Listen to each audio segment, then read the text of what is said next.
Alhamdulillahi Rabbil Alameen.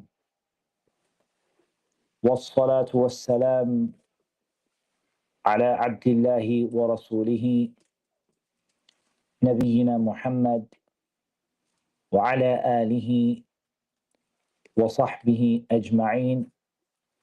Amma ba'd. Make sure that that is working. I think it is. And then I'm gonna bring up our book. Beautiful.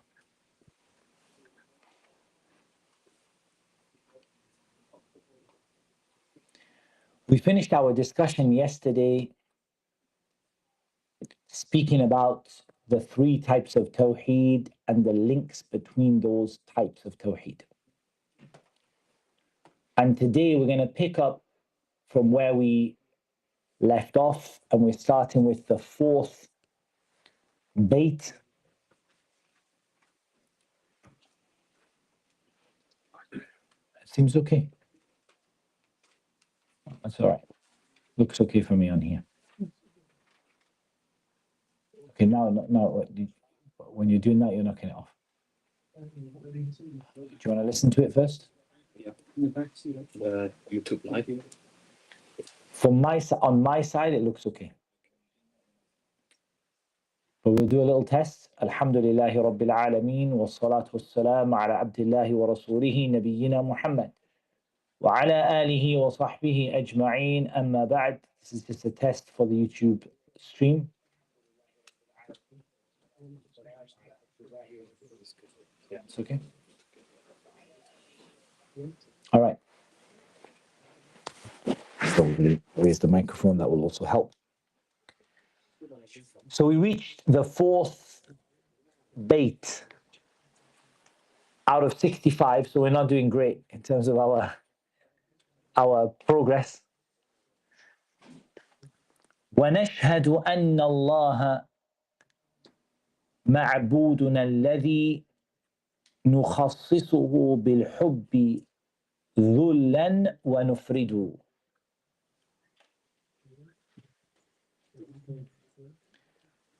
This is now a discussion of Tawheed al-Ilahiyyah, Tawheed al-Ibadah, the Tawheed of the worship of Allah alone. And I'll give you some names of this Tawheed. It's called Tawheed al-Uluhiyyah, and it's called Tawheed al-Ilahiyyah, and it's called Tawheed al-Ibadah,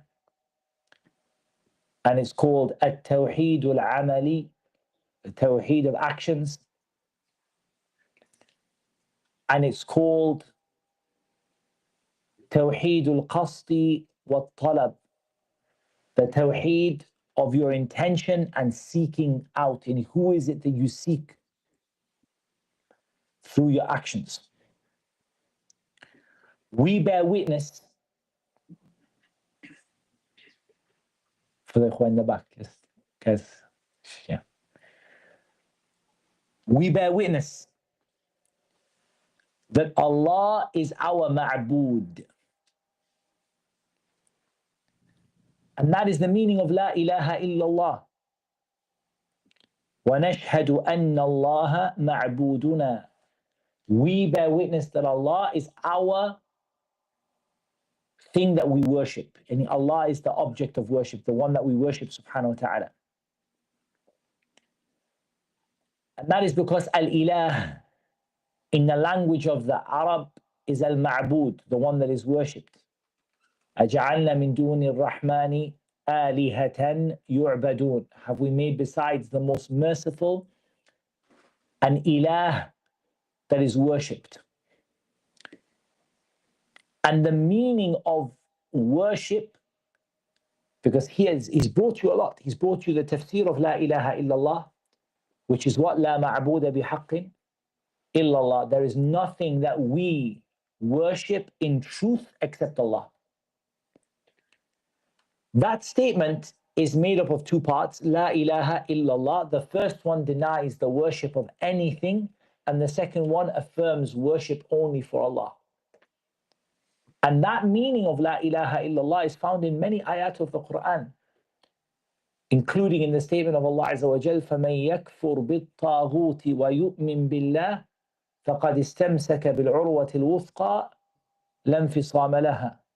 Whoever disbelieves in the Taghut, yani everything that is worshipped besides Allah, and believes in Allah, in La ilaha illallah, has held on to the most trustworthy handhold, which is La ilaha illallah, it will never break.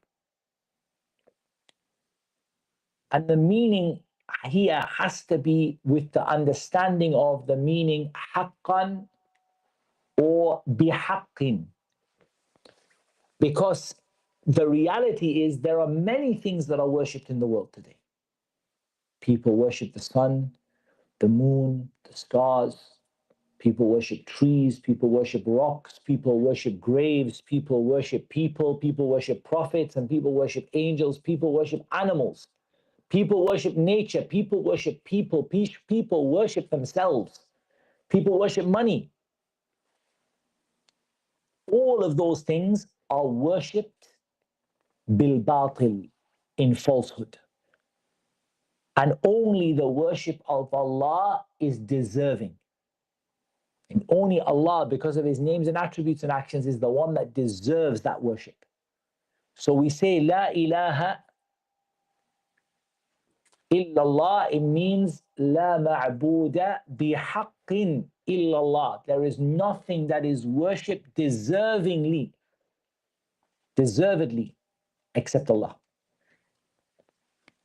Then in the same bayt, he gives you the ta'arif of al-ibadah, as though Al-Imam al-Sa'di rahimahullah ta'ala is saying to you, you cannot understand La ilaha illallah unless you understand what ibadah is.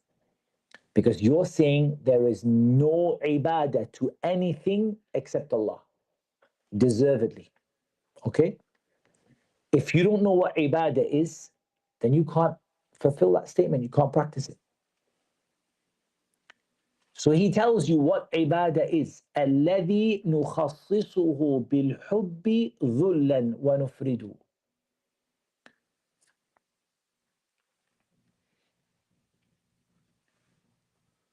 And that is, and there are multiple definitions of ibadah. I'm going to give you 4 definitions of ibadah. Each one of them is helpful in a certain way. Now, if we don't take them, and if we need to understand before all of those 4, we need to understand that ibadah itself is something natural. It's naturally understood. Don't get too caught up on the definition. You know what worship is. I don't think there's anybody ever says, I don't know what worship is. So those definitions should help you, but they shouldn't be something that you are so obsessed with it that you're trying to find every example and every case, and you're trying to justify this way and that way. The first definition we're going to give is the definition of Al-Imam Ibn al-Qayyim, and he mentions it in Madarij al-Salikin. And this is the definition which Sa'di mentions here. And he said, Al-Ubudiyya tajma'u kamal al-hubbi fi kamal al-dhul. Wa kamal al-inqiyad لمراض المحبوب وأوامره فهي الغاية التي ليس فوقها غاية. He said, worship combines complete love with complete submission. And he defines that by saying, it is total surrender to what pleases the one that you love and His commands. That's how Ibn al-Qayyim defines it. Complete love and complete surrender, complete humility, lowering yourself completely. Keep that in mind. Keep in mind that he ties that to ar-rida, yani what makes Allah Azza wa Jal pleased, that you submit yourself to what pleases the one that you love. Totally and completely. Notice his use of the word kamal. It's not any love and it's not any dhul. It's not any love and any kind of submission, but total, complete love and complete, yani the absolute pinnacle of love when it's combined with submission. It's not just love on its own, but love combined together with total submission. That is ibadah. Jameel. Let's take the definition of Shaykh al-Islam Ibn Taymiyyah rahimahullah ta'ala. اسم جامع لكل ما يحبه الله ويرضاه من الأقوال والأعمال الظاهرة والباطنة. He said it is a comprehensive term for everything that Allah loves and is pleased with. Now, when you say pleased with, I want you to write down an explanation. Pleased means what He legislated for us. What's the evidence for that? اليوم أكملت لكم دينكم وأتممت عليكم نعمتي ورضيت لكم الإسلام دينا. I am pleased with Islam as your deen. So when Shaykh al-Islam says yarda, the word yarda, what Allah is pleased with, أي ما شرع لنا من الدين, what Allah has legislated for us from the deen. So let's break down the definition of Shaykh al-Islam Ibn Taymiyyah rahimahullah ta'ala. Number one, it is a comprehensive term. A comprehensive term is a term that doesn't just have one or two things in it. It's not just a prayer or just a dua or just a sacrifice. It's ismun jami'. It's a word that covers many things inside of it. For every single thing that Allah loves and has legislated for us. Everything that Allah loves and has legislated for us to do. Whether it is a statement or an action. And remember, statements can be statements in the heart or the tongue, and actions can be on the heart or tongue or limbs. Whether it is internal, so what are your internal statements? Internal statements are your beliefs. What are internal actions? Actions of the heart, like love and fear. What are external statements? They are the profession of your beliefs. Yani la ilaha illallah, testifying to la ilaha illallah. And what are the external actions, like reading the Quran and praying and walking to the masjid? As long as Allah has legislated that for us and has shown us that He loves that action, that is ibadah.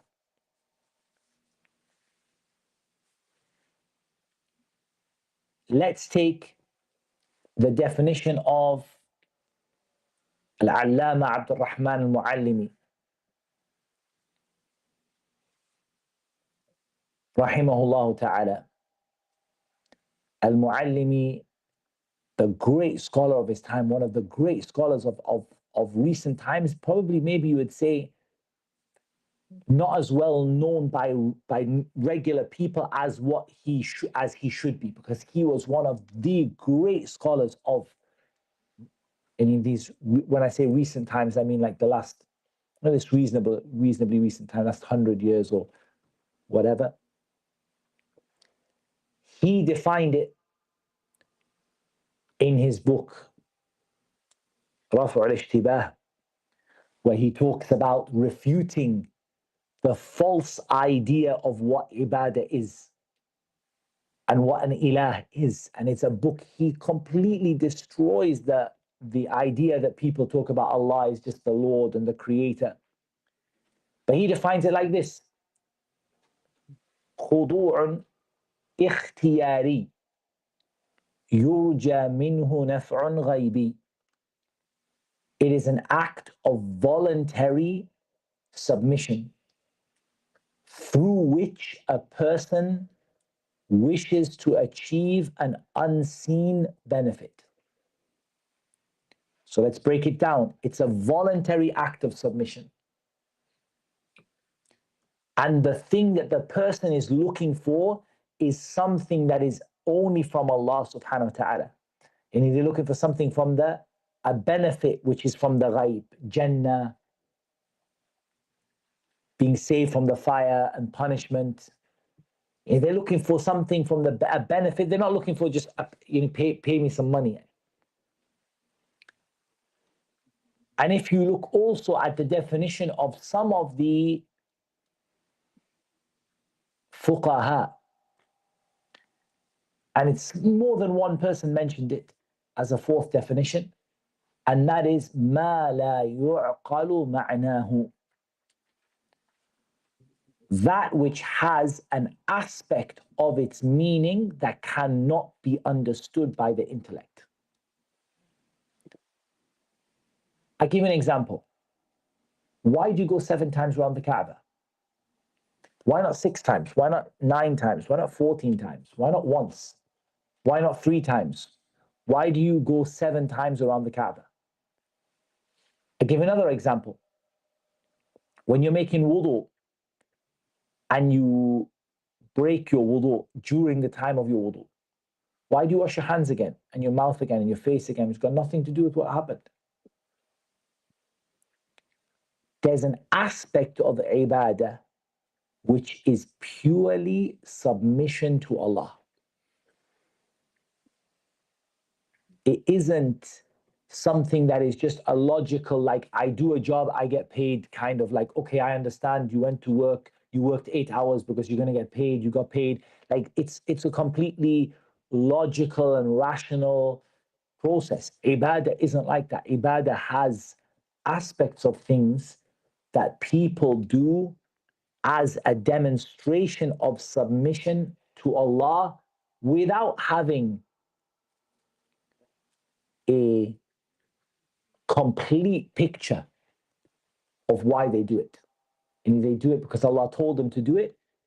They don't need to understand every single aspect of the ibadah that they do. Now, first of all, what you're going to see with these definitions is each of them looks at ibadah in a different way. And what you're also going to see about them is each one of them has flaws. That's the truth. Probably the most comprehensive is the definition of Shaykh al-Islam ibn Taymiyyah. And what you're also going to see about them is each one of them helps you out in a certain situation.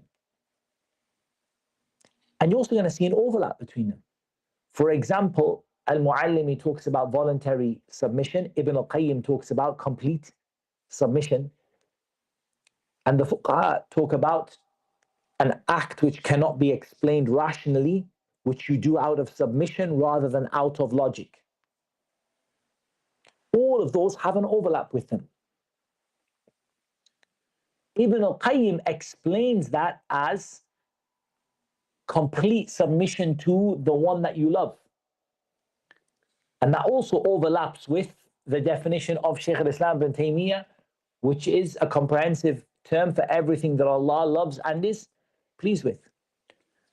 Why did I give you 4 and not 1? Because I personally believe that you're going to see a lot of doubts over the meaning of the word ilah and the meaning of the word ibadah. And to understand these doubts, you need to understand where these doubts actually came from in the firaq of the Muslims. What happened is, for the longest time, even the different groups of the Muslims, the different sects among the Muslims, didn't try to rewrite the meaning of the word ibadah or the meaning of the word ilah. For them, the ilah was that which is worshipped, and ibadah was what we know it to be, sujood and dua and sacrifice and prayer That for them was ibadah. And that continued for a very long time. What happened is that some of the philosophical sects came along and they reached a point in their history, some of the mutakallimin, the people of rhetoric, where they reached a point in their history and they started to redefine the meaning of the word ilah and the meaning of the word ibadah. And what that did is two things. Number one, it justified shirk. Because now people could say, look, I'm going to the grave, I'm praying to the dead, but that's not shirk. And the other thing that it did is it brought a lot of people, it brought big numbers of people to them. Because suddenly you're not so rough and tough with the people, yeah, go, you want to go make the grave, you want to go make sajda at the grave, make sajda at the grave. Of course, you're still a Muslim, you still say la ilaha illallah. And what they really did is a variation, no matter even today, even the same people who write the books today, who've got the same shubha, the time of Al-Muallimi and before Al-Muallimi and the time of that, until the time of Shaykh al-Islam ibn Taymiyyah and before the time of Shaykh al-Islam ibn Taymiyyah, all of them have the same basic argument. They don't really change it.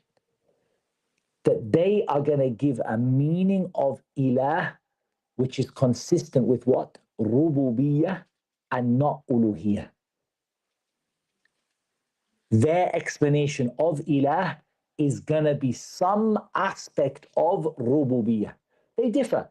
Like some of them say, it doesn't matter if they say the Rabb is the Khaliq, or they say that the Rabb is the one that has sultan, or the Rabb is the one who, is the one who legislates, and they whatever they want, all these different variations that they talk about. But end of the day, what they want to say is that La ilaha illallah means that there isn't a Lord except Allah, i.e. there isn't a creator, there isn't a provider, there isn't a sustainer except Allah. And they will try to say to you that these actions people do are not ibadah. And they actually change, they actually flip over. Sometimes they say they are ibadah, but they don't take them out of Islam. And that's why when someone's on shaky ground, when they're not consistent in their position that they're trying to argue. So what these people do, they flip between two things. One time they're saying to you that La ilaha illallah does not mean worshipping Allah alone. It means recognizing Allah as your creator. The second argument they bring is a total opposite argument. They say, yeah, okay, it means worship, but what they're doing is not worship.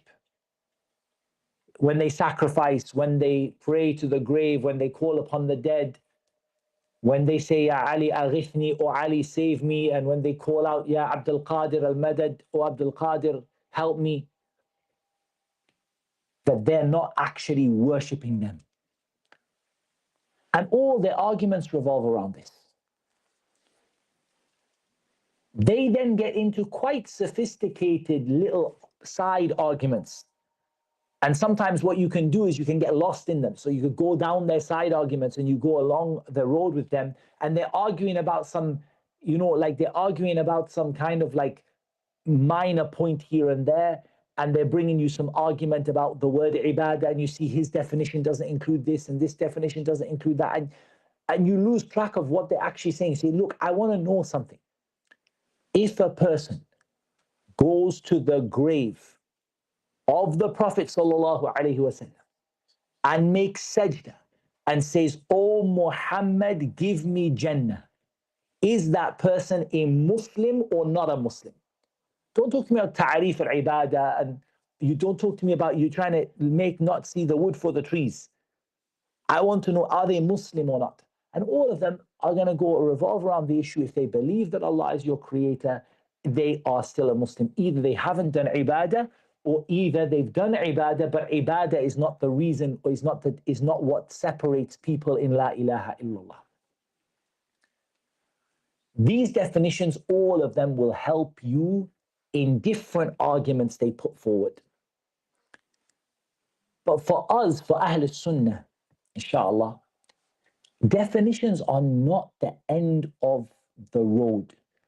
Actually, that is something that the mutakallimun brought into Islam. It was never there among the Salaf al-Salih. The idea that definitions are, definitions are jami'un mani'un. They have to bring everything and exclude everything, and they have to be comprehensive and exclusive, and you can basically argue with people about them. This is all of it from the mutakallimin. It was never known from the early generations. For the early generations, a definition helped you to understand. That's what it was there for. And it's not revelation, right? So it's not there to be perfect. It's just there to help you to understand. If you listen to what Ibn Taymiyyah said, rahimahullah ta'ala, اسم جامع لكل ما يحبه الله ويرضاه من الأقوال والأعمال الظاهرة والباطنة. It helps you to you actually get a good understanding of what ibadah is. Allah legislated it for us. Allah subhanahu wa ta'ala commanded us to do it. Allah loves it from us. We only do it for Allah. It could be something in our heart. It could be something on our tongue. It could be something on our limbs. Okay, I got a good idea. And that helped me. When Ibn al-Qayyim talks about complete love and total humility, if I see somebody at a grave showing that kind of love and that kind of humility and that kind of submission to other than Allah, I know that it's shirk. I know we're dealing with shirk here. We're dealing with worshipping others besides Allah, even if they are asking that person to ask Allah. Even if they are saying, Ya Abdul Qadir, and they're begging Abdul Qadir, Ya Abdul Qadir, I ask by your power that you ask Allah to give me Jannah. But what are you doing? You are making dua to who? To Allah or to other than Allah? Doesn't matter, are you trying to get to Allah afterwards? Who are you making dua to? To Allah, to other than Allah subhanahu wa ta'ala. The end goal doesn't matter. Quraysh, at the end of the day, their end goal was Allah. هؤلاء شفعاؤنا عند الله. These are our intercessors with Allah. ما نعبدهم إلا ليقربونا إلى الله زلفى. We worship them to make us near to Allah in position. Their end goal was Allah as well. But when you see that person show that love and submission to other than Allah, you know that it's worship. When you see someone asking for an unseen benefit, a benefit from the unseen, yani something that is in the hands of Allah Azza wa Jal alone, you see that you can understand that's ibadah. When you see someone doing something that defies logic, right? It doesn't have like a simple like mathematical scientific reason for doing it.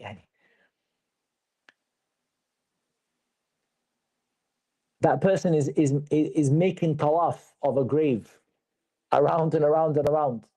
They're not doing that because of some belief about gravity. They're not doing that something to do with orbiting they're doing it because there's something there which is a ritualistic act of worship.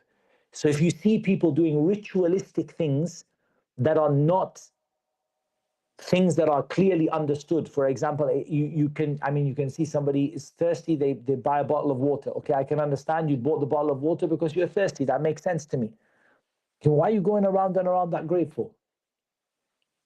It's clearly ritualistic. When you see someone doing something that's ritualistic, you know that this is ibadah. All of these come together, and at different times they show you a different aspect of ibadah, and they help you out, because there are two types of ibadah. And I know we're taking time, but this is masail muhimma.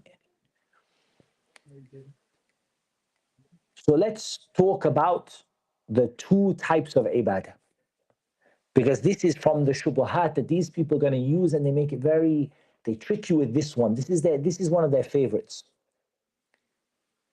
There are two types of ibadah. عبادة محضة, ibadah which is purely and completely an act of worship. And ibadatun غير محضة, an act which is not exclusively an act of worship. So let's use the word exclusive. An act of worship which is exclusively an act of worship.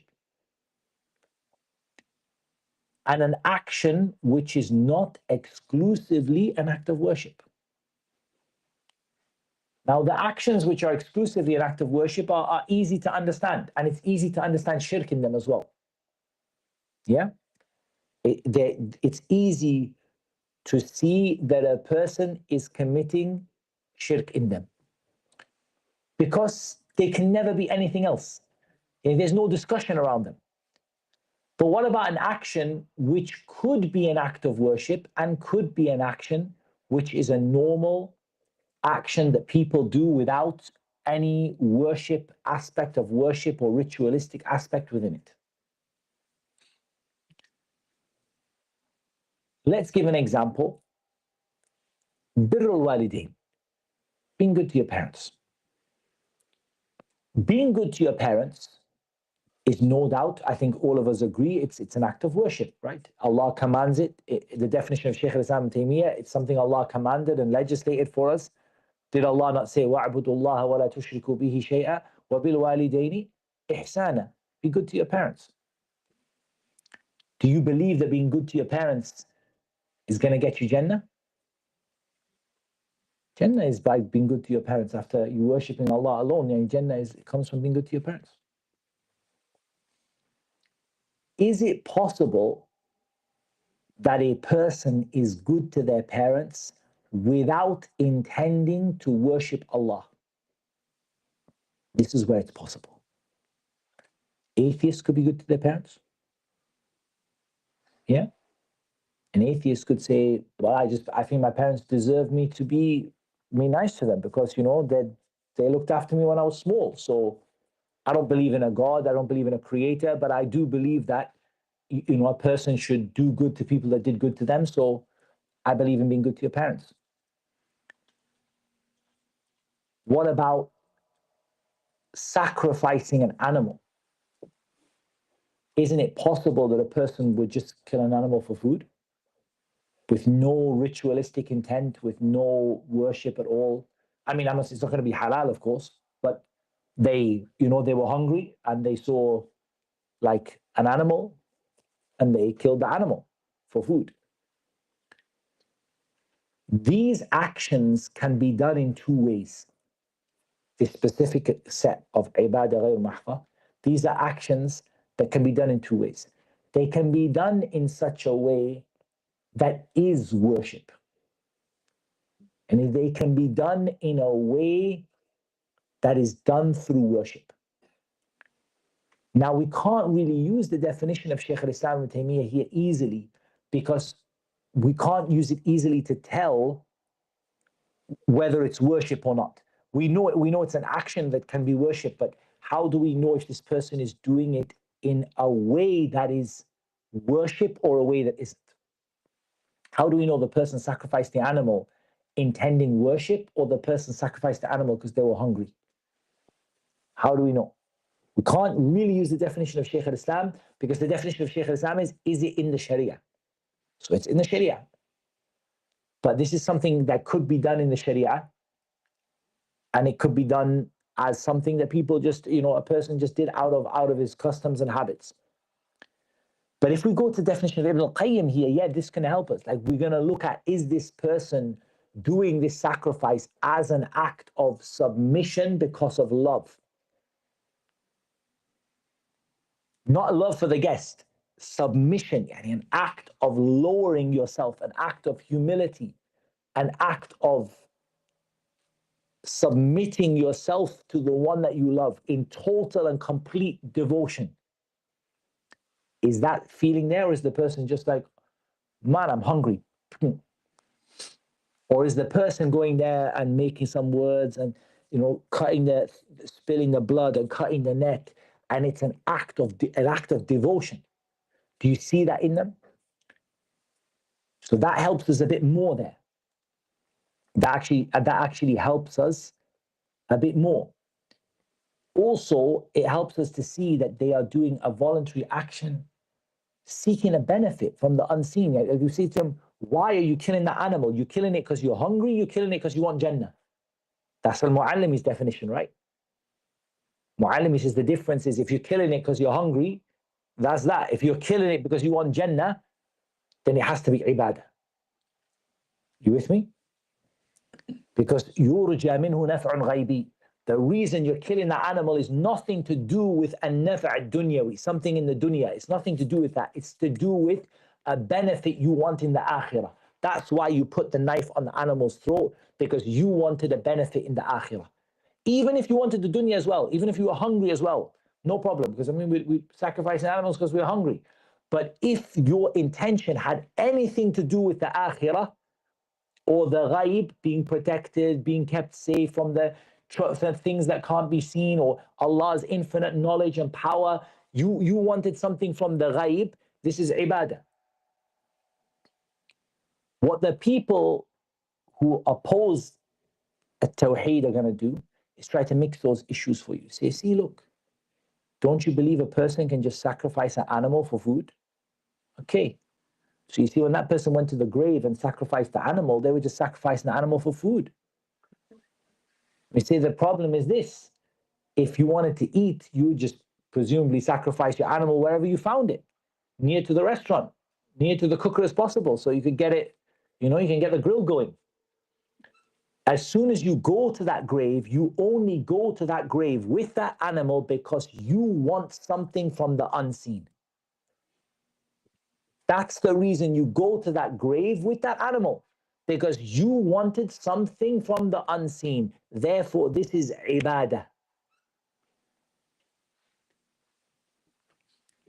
They then go, okay, we'll bring for you another one. You don't have an answer to this. What you're going to say about Yusuf, alayhi salatu wassalam, that he raised his parents on top of the throne and they all bowed down to him.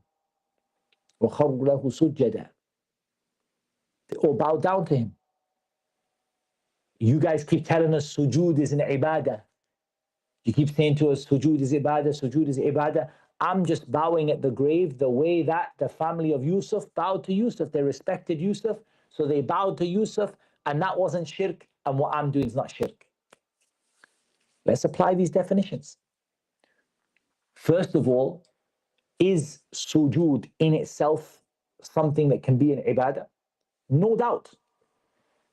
كَلَّا لَا تُطِعْهُ وَاسْجُدْ وَاقْتَرِبْ. Allah commands the Prophet ﷺ, make sujood to get close to Allah. Therefore, we know that it's an ibadah. Is it possible that sujood could be done without a ritualistic aspect of worship? It's possible. It's not allowed in Islam, right? We know it's not allowed, but that's not our discussion. It's halal or haram. I mean, it's not allowed to sacrifice an animal to other than Allah. But we're talking about the issue of, is it possible that a person could bow to another person without intending worship? It's possible. It's possible. Now, if we look at this issue of these definitions, let's look at kamal al-dhul wa kamal al-mahabba. Total devotion and total submission. Now, that doesn't look like that, huh? Those two sujood don't look the same. You've seen people bow to each other out of respect, which is not allowed in Islam at all. And if you guys practice martial arts, it is absolutely forbidden for you to bow, even out of respect, even to start the match, to start the game. Bowing to anyone is utterly and totally forbidden in Islam, even if it's a greeting. For your deen, you have to refuse. You have to say to your teacher, your coach, I'm sorry, as a Muslim, I cannot bow. And no doubt at that point they turn around and say, Ahmed bows. That's the problem, and isn't it? That's always the thing. Ahmed bows, Ahmed drinks. Okay, that's his problem. But I'm a practicing Muslim. He says he's practicing Muslim too. Never mind. I will not bow to other than Allah. But it is possible that someone is in, you know, let's say there's a jiu-jitsu match going on, and the person bows to the other person as a respect to start the game. Not allowed in Islam, but it's not, they're not intending to worship that person. And we're not going to say that what they're doing is worship. We're going to say what they're doing is haram, which leads to shirk. Because what you're doing is you're bowing to someone other than Allah subhanahu wa ta'ala, which is utterly and totally forbidden in our Sharia. It wasn't forbidden in the Sharia before ours if it was done from the point of view of greeting. In the Sharia of Yusuf, it wasn't prohibited if it was done for respect or for greeting. Anyway, if you imagine the greeting that those two people, they're fighting each other, and before they fight, they bow to each other, and then you see somebody go to the grave and bow, wallahi, they're not the same. You see the dhul from the person at the grave. You see, I have with my own eyes, I've been to see these people. The hand is on the grave, the forehead is down, the person is crying, they've got their hand like they're holding onto the door of the Kaaba. And they're doing it because that is what it means to have total devotion. When you put your forehead on the ground and your hands on the ground, our sujood that we do in our salah, there is nothing that shows total submission and devotion more than that. That's why if you did that with your head and your hands on the ground and everything to another human being, you would say this is ibadah, because it's total devotion, right? It's complete love and devotion and submission. Fine. Go to the definition of al-mu'allim. The person who's bowing in that jiu-jitsu match, which is not allowed, what are they bowing for? What do they want out of it? To be honest, they don't even like the guy. It's a competitive match, right? They don't like him. They want to actually, you know, they want to get this guy submit into a submission. They want to get him in a good position, into a nice headlock, into a nice choke, arm bar, whatever. They want to get this. They want to submit this guy. They don't, but they just want to start. It's the rules of the game. They want to start the game, so they do the bowing to start the game. They're not hoping for Jannah. They're not hoping this person's going to protect them from the evils of the unseen. When that person goes to the grave and does that bow, what are you bowing for? What are you bowing for? What is that bow? What is that bow for? That bow is there because that person wants them to take their dua to Allah, wants Jannah, wants to have a child, wants to have from the things that is in the hands of Allah Azza wa Jal alone. That in itself is also not the final argument, because the final argument is that nusus came in the Sharia prohibiting all kinds of bowing. So we say to them, what you're doing is in itself, no doubt, not allowed. But I'm saying to you that your actions are not the actions of a person who is bowing out of respect. They're an action of a person who is worshipping out of devotion. And that's why these different definitions, and there are more as well, they're not the only ones, there is some.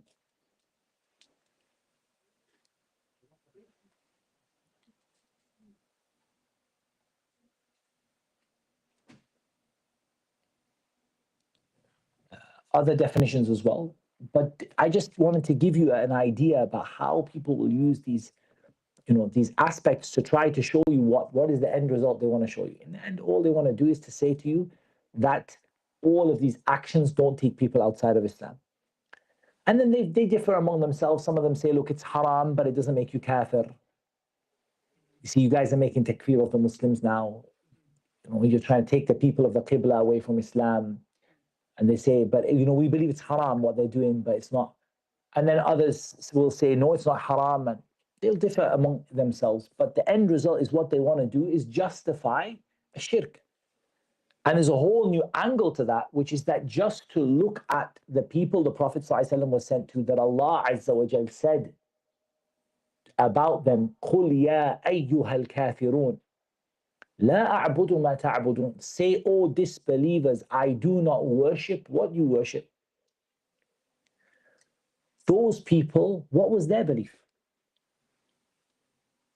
وَلَئِنْ سَأَلْتَهُمْ مَنْ خَلَقَ السَّمَاوَاتِ وَالْأَرْضِ لَا يَقُولُنَّ اللَّهِ. If you ask them who created the heavens and the earth, they will say, certainly Allah created the heavens and the earth. So if you ask them then, why do you worship others besides him? They would say, مَا نَعْبُدُهُمْ إِلَّا لِيُقَرِّبُونَ إِلَى اللَّهِ زُلْفَى. We worship them to make us close to Allah in position. هَؤُلَاءِ شُفَعَوْنَا عِنْدَ اللَّهِ. These are our intercessors with Allah. And therefore, these statements indicate to us and show to us that these were a people who, broadly speaking, believed in Allah as their Rabb. Now, I said broadly speaking because we said it doesn't have to be perfect, but they generally were in agreement. They were not in disagreement that Allah is our Rabb. Their issue is, أَجَعَلَ الْآلِهَةَ إِلَهًا وَاحِدًا إِنَّ هَذَا لَشَيْءٌ عُجَابٌ. Has he made all of the gods into one God? Has he made all of the objects of worship into one thing that is worshipped? This is a very strange thing. وَنُفْرِدُ, meaning that we are the ones who single out Allah Azza wa Jal with love and submission. And we don't offer that action to anyone. لا نبي مرسل ولا ملك مقرب. We don't give it to an angel who is near to Allah. We don't give it to Jibreel. And we don't give it to a prophet sent by Allah. So if you say that you don't give this action of complete love and complete submission, you don't give it to Rasulullah sallallahu alayhi wasallam, and you don't give it to Jibreel alayhi salam, who are you going to give it to after that? Any fadlan an ghayrihima, there is no one else. If you don't give it to them, then there is no one that you would give it to. And everyone else is less than them.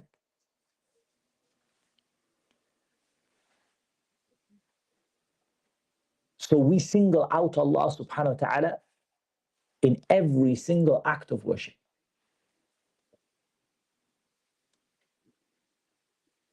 Then he said, فَلِلَّهِ كُلُّ الْحَمْدِ وَالْمَجْدِ وَالثَّنَاءِ فَمِنْ أَجْلِ ذَا كُلٌّ إِلَى اللَّهِ يَقْصِدُ. To Allah belongs all praise and all majesty and everything good that is said about Allah. And because of this, every single one turns to Allah in worship. And that connects to you the meaning of al-rububiyyah wal-uluhiyyah. And it shows you that because of who Allah is, His names and His attributes and His actions, because of that, we turn to Allah Azza wa Jal in worship. And if someone were to ask, why don't you worship the Prophet Muhammad sallallahu alayhi wasallam like the Christians worship Jesus? Of course, the Prophet ﷺ said, do not exaggerate with me like the Christians exaggerated with regard to Isa ibn Maryam. So say that I am Abdullahi wa Rasuluhu. I'm Allah's slave and His messenger. Abdun fala yu'bad wa Rasulun fala yu'sa. He's a servant that is not worshipped and a messenger that is not disobeyed. But if someone said, why don't you worship the Prophet Muhammad sallallahu alaihi wasallam like the Christians?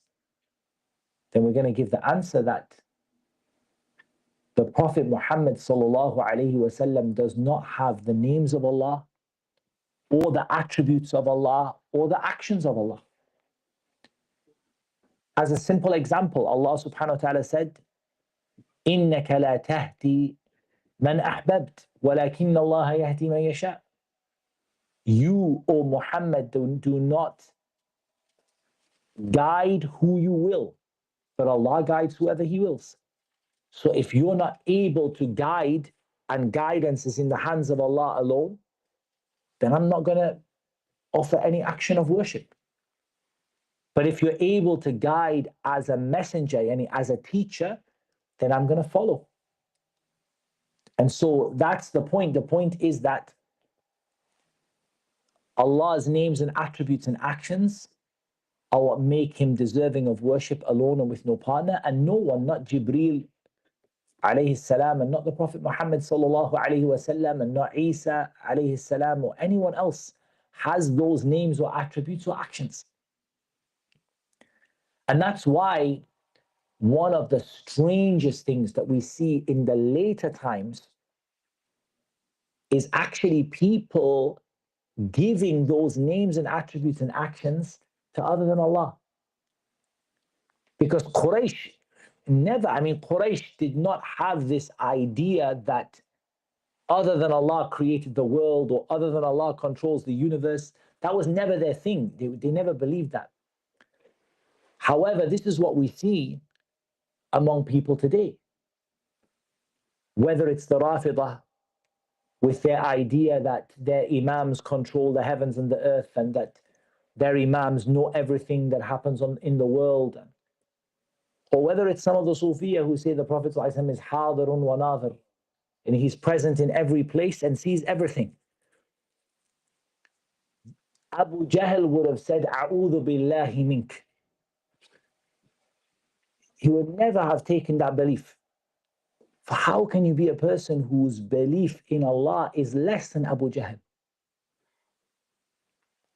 But this is what we see. We see people today making shirk openly in rububiyyah. Giving the sifat of Allah to other than Allah. Saying that we have our Imams know what's in the heavens and the earth, and our Imams can control the rain and the wind, and our Imams, if one of them dies, the world will end, and all of this stuff. And maybe the first people to start this, Wallahu a'lam, were the Rafidah, the Shia, the extreme Shia. And then after that, the Sufiya took it from them. And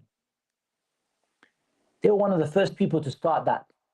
That's why this whole thing of, they started from the followers of Abdullah bin Saba, who accused or who attributed divinity to Ali bin Abi Talib.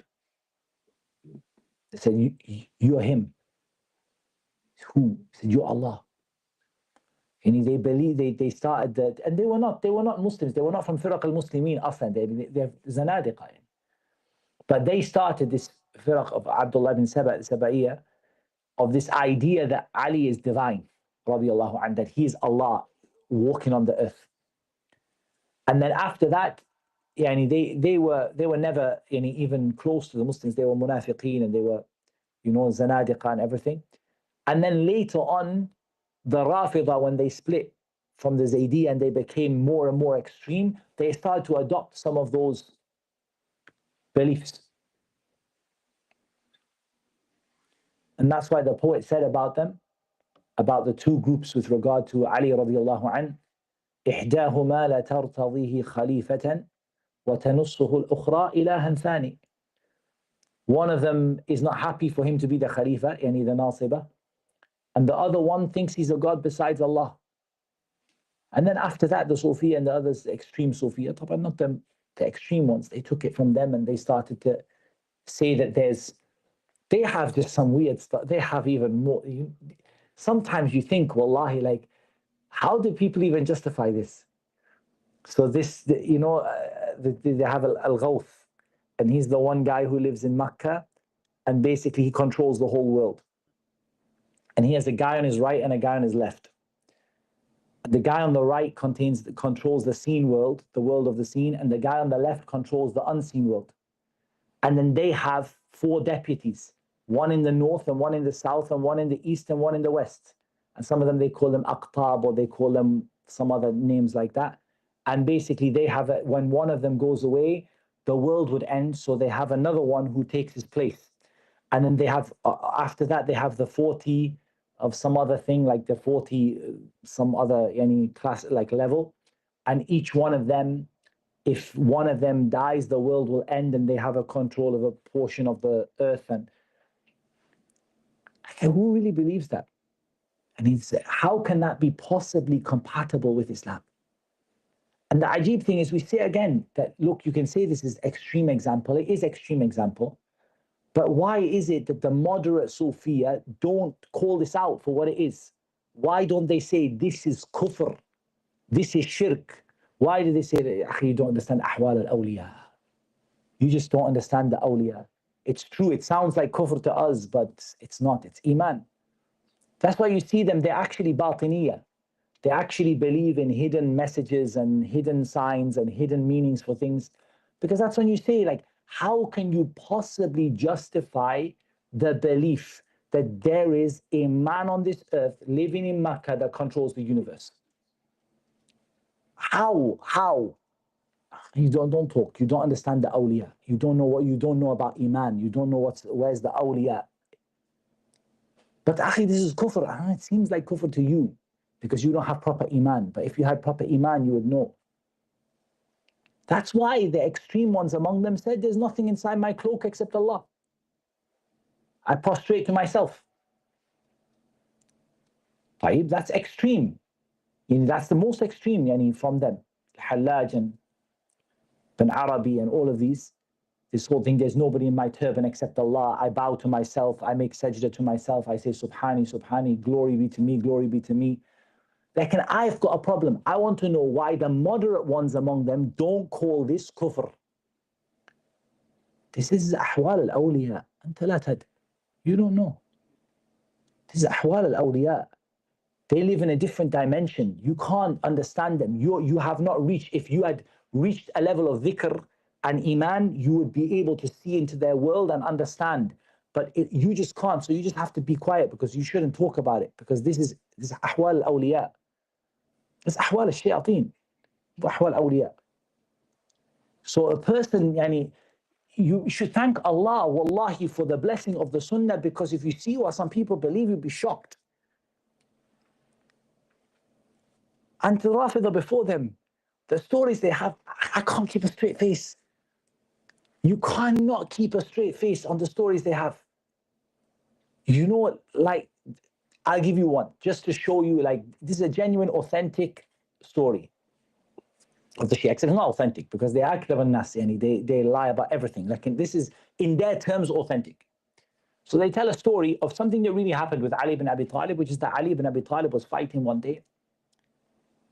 And in the battle, in the midst of the battle, he withheld his sword. He didn't strike his enemy. This is where the story differs. Ahl Sunnah have a reason for that, and they narrate the hadith. But these guys have a different story. What happened is that there was a big fish and a little fish swimming in the ocean. And the big fish was about to eat the little fish.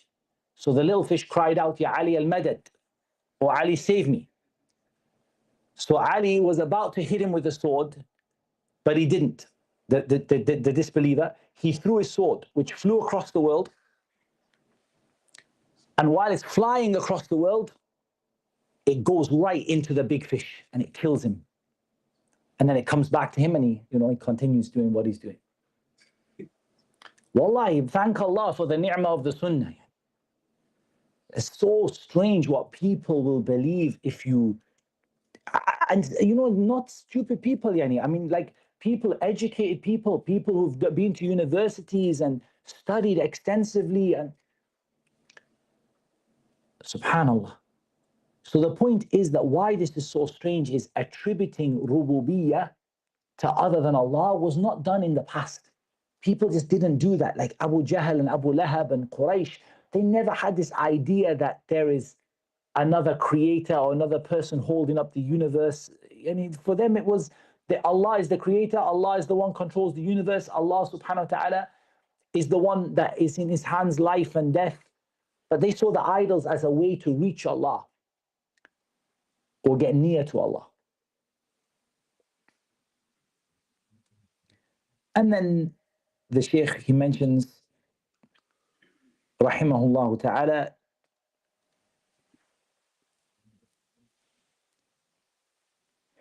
تسبح الأملاك والأرض والسماء وكل جميع الخلق حقا وتحمد. That Allah is exalted. And when we say a tasbih, what we mean is kalimatu tanzih, to declare Allah Azza wa Jal to be free of all imperfections. And the word tasbih came in two senses. It came in the sense of praise, affirming for Allah what is for Him, and it came in the sense of negating what is not appropriate to say about Allah.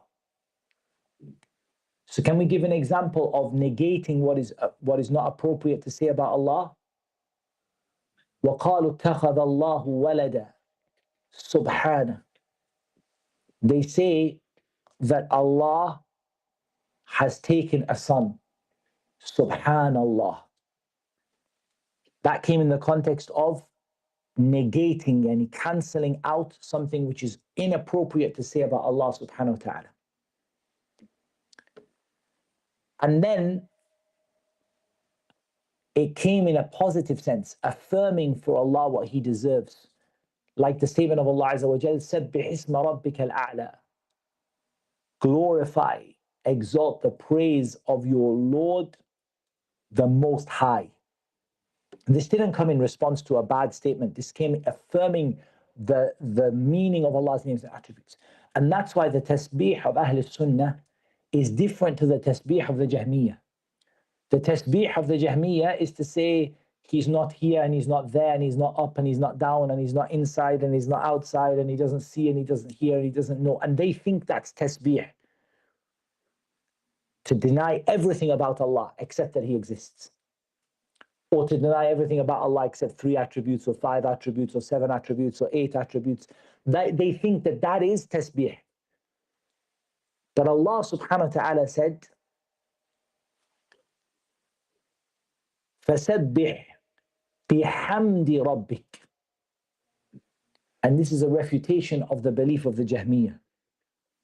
فَسَبِّحْ بِحَمْدِ رَبِّكَ. Make the tasbih which comes along with alhamd. So say Subhanallah along with Alhamdulillah.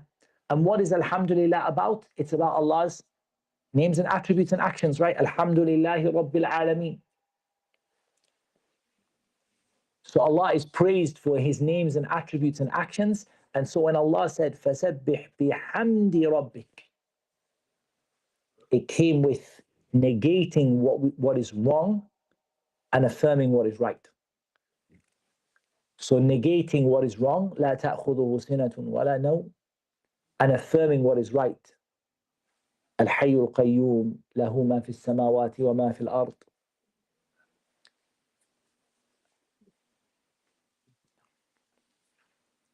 And Allah subhanahu wa ta'ala said, تُسَبِّحُ لَهُ السَّمَاوَاتُ السَّبْعُ وَالْأَرْضُ وَمَنْ فِيهِنْ وَإِن مِّن شَيْءٍ إِلَّا يُسَبِّحُ بِحَمْدِهِ وَلَكِنْ لَا تَفْقَهُونَ تَسْبِيحَهُمْ إِنَّهُ كَانَ حَلِيمًا غَفُورًا.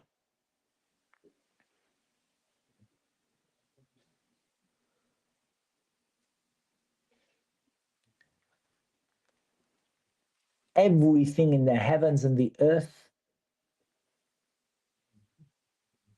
in the 7 heavens and the earth and what is in them, praises Allah, exalts Allah's praise.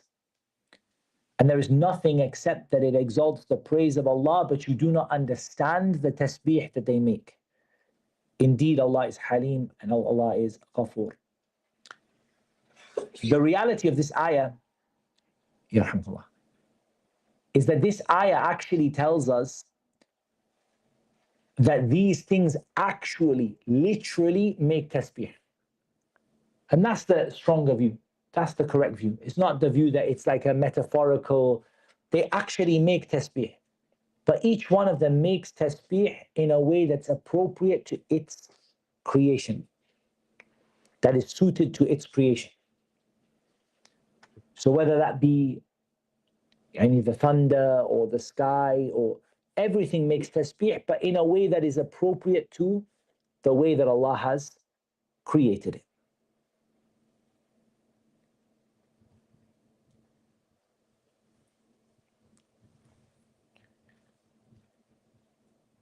تنزه عن ند وكفء مماثل وعن وصف ذي النقصان جل الموحد.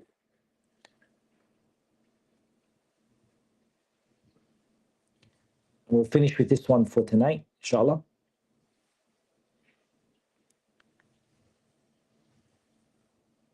Allah subhanahu wa ta'ala is free of having a nid and a kuf, which is mumathil.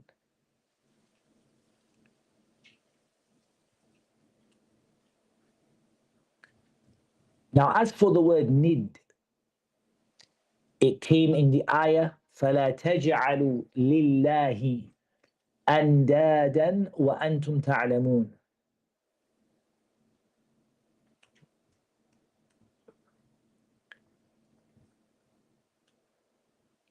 Don't make or don't set up rivals with Allah while you know. What do you know?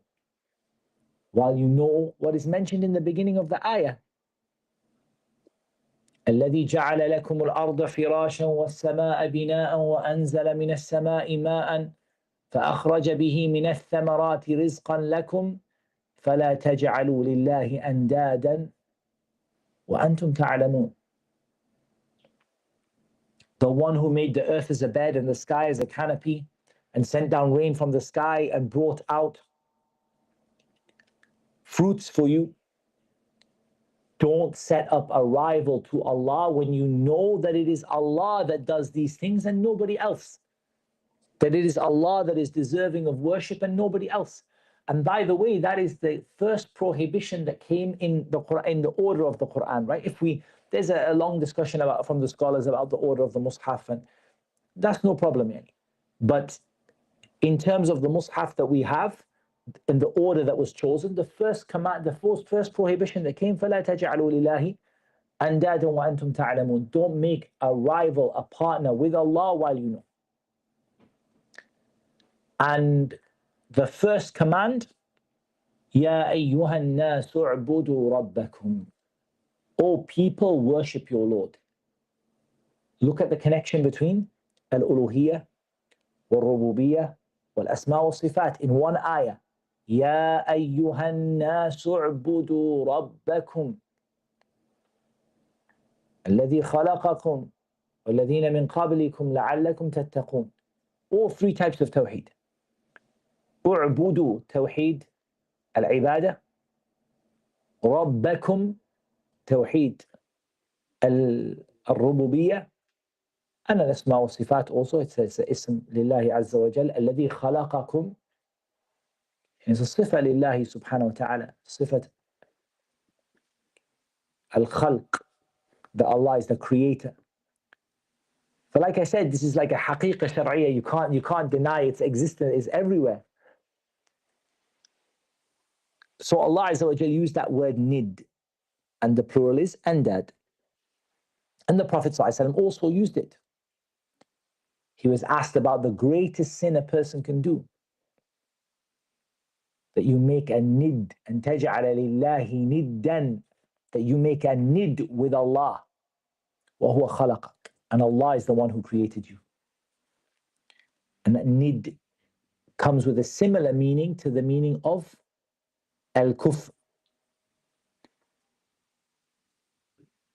وَلَمْ يَكُنْ لَهُ كُفْوًا أَحَدٍ, or كُفْوًا أَحَدٍ. Different qira'at, but the same meaning of the word. وَلَمْ يَكُنْ لَهُ كُفْوًا أَحَدٍ. So that meaning came there. There is nothing that is in any way similar or comparable to him. And what came in Surah Al-Shura, لَيْسَ كَمِثْلِهِ شَيْءٍ. There is nothing which is comparable to him. So all of those meanings came and they reinforce each other. The meanings are they are mutaqarib.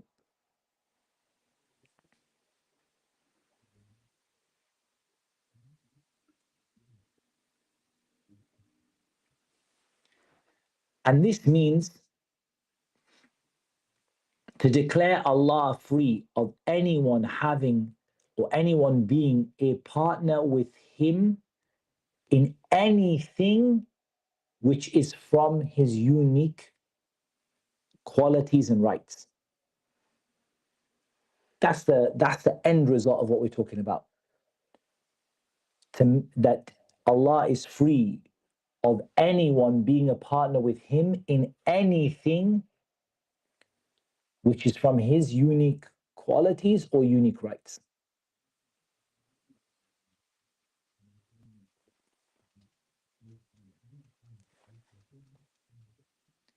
He said, وَعَنْ وَصْفِ ذِي النُّقْصَانِ. And Allah is free of being described with deficiency. Anything deficient, anything imperfect. And that is why everything Allah says about Himself, we have to take it in light of perfection. So sometimes Allah says things about Himself that they could not be understood any other way, right? They are, for example, Al-Hamid, the one worthy of all praise, Al-Majid, worthy of all glory and glorification, that Allah is Allah, the one who has the attributes of divinity, Al-Ilah. Those are easy. But sometimes Allah subhanahu wa ta'ala may say something about Himself that has to be understood, limited in its understanding to that which is perfect. And I'll give you two examples of that. Number one is when Allah speaks about Himself in the negative. Whenever Allah tells you what He isn't, لا تأخذه سنة ولا نوم.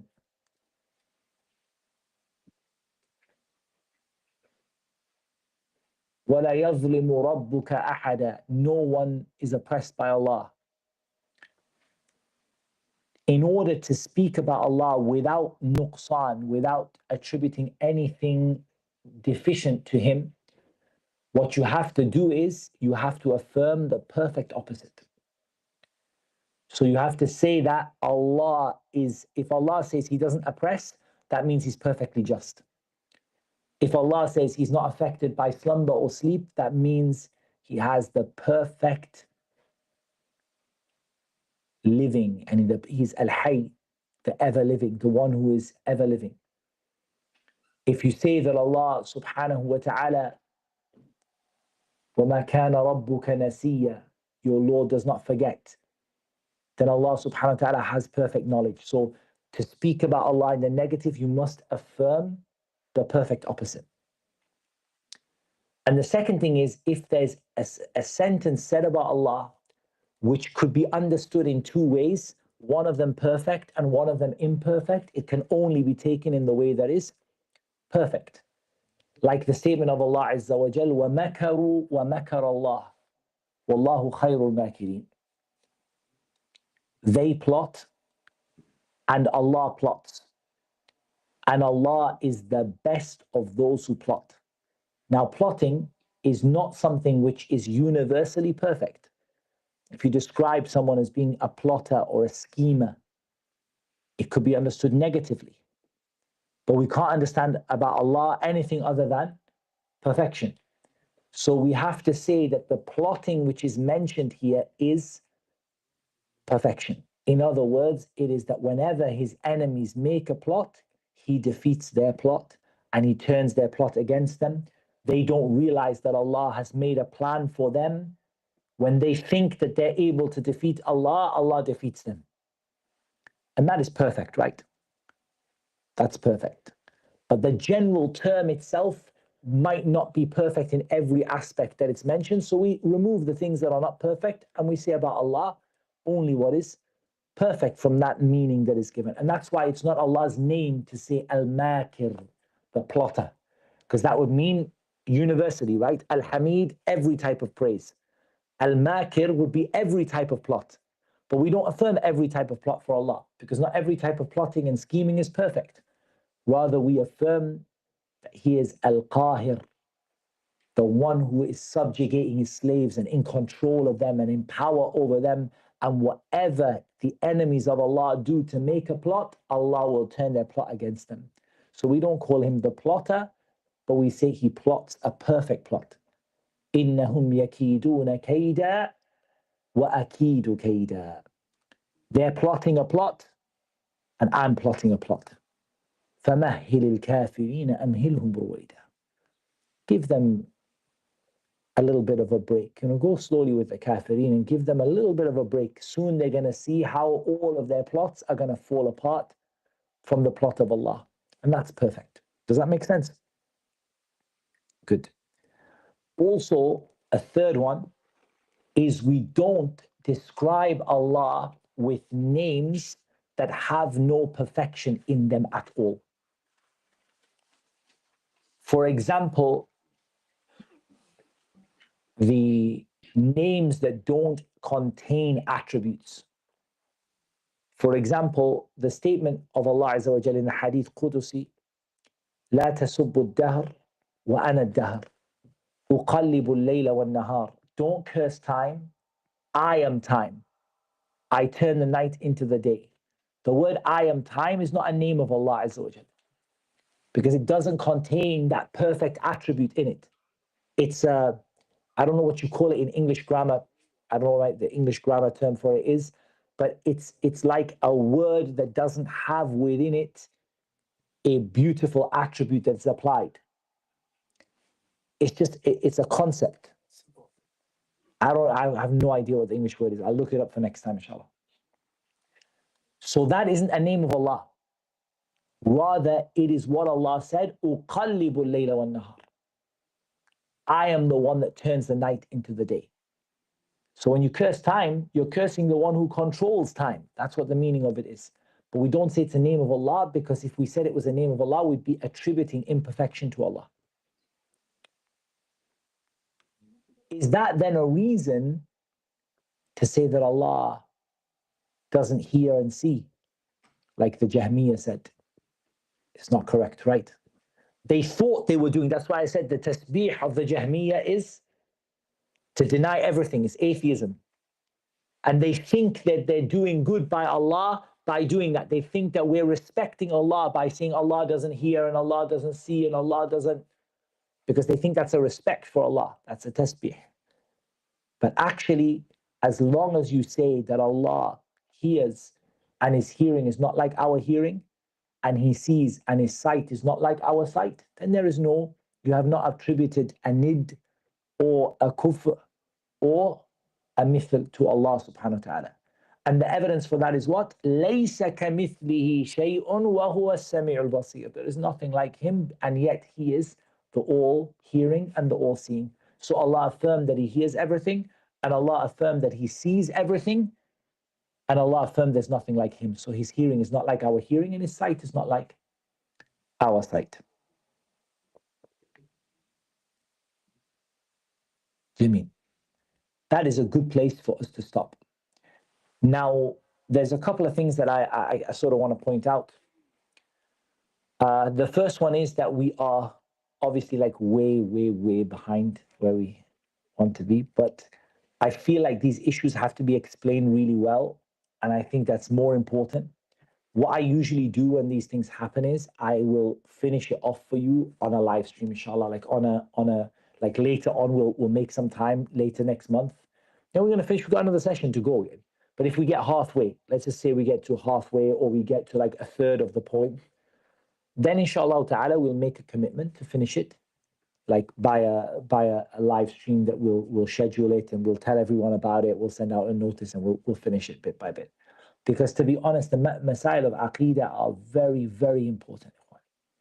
This is end of the day your Jannah and your nar.